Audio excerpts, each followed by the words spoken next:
Okay, let's dive into this explainer. Today we're looking at a truly wild modern phenomenon. We're going to break down how a simple, satirical internet meme escalated into a massive, nationwide political controversy according to our source material. We are looking at the incredibly rapid rise and the very sudden suppression of the Cockroach Janta party. I mean, it sounds like the setup to a bizarre comedy routine, right? How exactly does an internet joke about cockroaches suddenly become an alleged national security issue?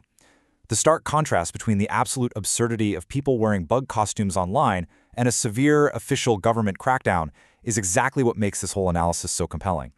To really understand this, we have to look at how fast this actually unfolded. Let's move to the timeline and see how this built, because this wasn't some slow burn political movement.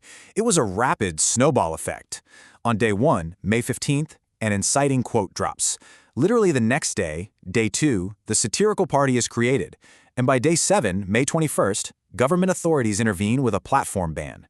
That is a staggering pace for any digital movement, let alone a joke. So, what was that initial day 1 spark? Well, our source traces the inciting incident all the way back to the Supreme Court.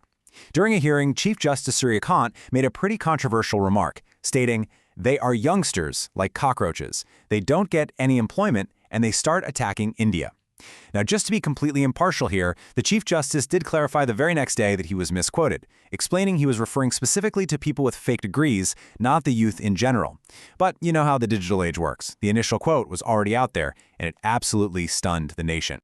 That specific word, cockroach, really struck a nerve. The very next day, an Indian student studying over in the United States, 30-year-old Abhijit Dipke, decided to just lean into the absurdity of it all.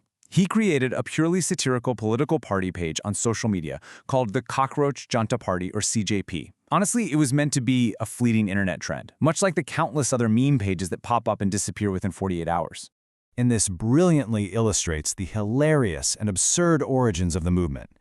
The CJP's official membership form literally only asks 3 questions. Are you lazy? Do you spend hours online? And do you identify as a cockroach? It clearly wasn't intended to be taken seriously by anyone at all. It was just a digital release valve, a way to laugh off a tense news cycle. But then, the internet did what the internet does best. The CJP's organic follower growth was completely explosive. Within just 2 days, they hit 40,000 followers. In 4 days, they skyrocketed to 8 million, and ultimately they amassed a record-breaking 22 million followers on Instagram. This astronomical viral explosion meant that a literal joke account had suddenly surpassed the digital follower count of some of the world's biggest, most established political parties. Which brings us to the reality check. Memes meet real frustrations. Let's look at what actually fueled this viral explosion. Because here's the thing. The massive growth wasn't just because the meme was funny. It was because it struck a deeply serious chord. According to the source, the youth heavily identified with this cockroach label because it perfectly captured their genuine socioeconomic frustrations. The country was grappling with major controversies, things like the NEET exam paper leaks, rising unemployment and inflation. Millions of young people felt the system was compromised, and they channeled all that anger right into the satirical platform. As the audience grew, the joke totally evolved. Contrast those initial silly membership questions with these surprisingly serious, systemic manifesto demands that the CJP eventually published. They demanded 50% reservation for women in parliament. They called for the arrest of election commissioners who delete valid votes. They wanted a 20-year election ban for politicians who engage in party switching. These were highly specific, systemic demands that resonated deeply with a frustrated public.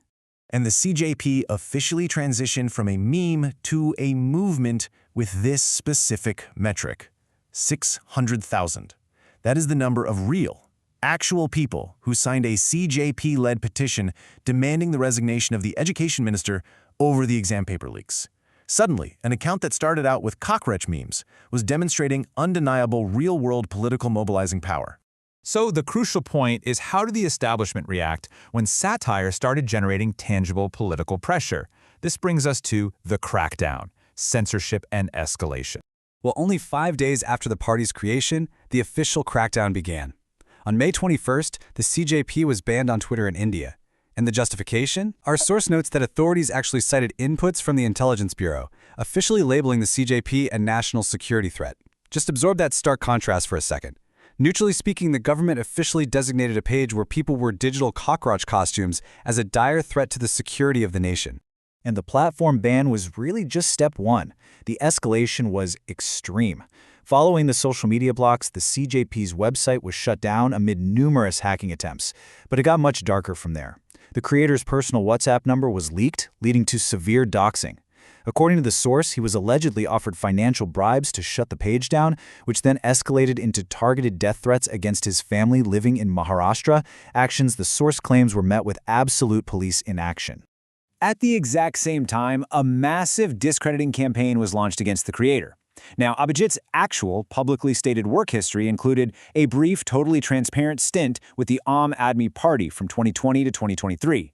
But political figures and IT cells spun a completely different narrative. They alleged this was some secret foreign conspiracy, even pushing theories of ISI deep state links. The source points out that, logically speaking, if this were a covert intelligence op, the operative probably wouldn't be tagging his own public, highly visible social media profile. Now, what's really interesting to look at here is the back-end data, which completely debunked those viral claims attempting to invalidate the movement. A major rumor circulated that 49% of the CJP's followers were from Pakistan, but the data revealed 94% were actually Indian. Another claim stated the followers were basically all bots, but third-party analysis cited by the source showed the CJP had an 8% bot rate, which they point out is actually lower than the 19% bot rate estimated for the Prime Minister's own account. Next up, the broader implications. The war on satire. The source argues this goes way beyond just one meme page. The creator actually connects the censorship of the CJP to a systemic pattern of suppression. The source points to mainstream opposition parties facing relentless ED and CBI raids, independent social media creators having their content blocked for merely pointing out hypocrisy, and ordinary citizens or activists being swiftly labeled as foreign agents just for speaking up. The argument is essentially that the toolkit used to crush a meme is the exact same toolkit being used against political opposition. And honestly, sometimes the reaction gets even more absurd than the satire itself. Our source highlights a truly surreal moment during this saga. A politician actually caught real, live cockroaches, put them in a box, and publicly killed them as a protest against the CJP. Let that sink in. This was a performative act of desperation directed at a political party that literally does not exist outside of an internet server. The source distills the establishment's heavy-handed reaction into this really profound quote. The more powerful an oppressor tries to show himself, the weaker and scared he is from within. They argue that banning memes and threatening creators isn't a display of a government's strength. Rather, it exposes a deep-seated panic over a Gen Z internet trend that successfully tapped into the raw, unedited voice of the youth. So where exactly does this leave the Cockroach Janta party today? Well, while their official channels continue to fight censorship battles in court, the source notes that the future of the movement relies entirely on its massive base. If even a fraction of those 20 million followers independently adopt the branding, change their profile pictures, and share the message, the movement becomes a decentralized force that simply cannot be contained by blocking one single account. Which leaves us with this final, provocative thought straight from the source material. If a purely satirical party, born out of a literal joke, can organically mobilize tens of millions of people and provoke a national security response, what happens when real, focused unity strikes? Thanks for tuning into this explainer, and remember to keep questioning what you see out there.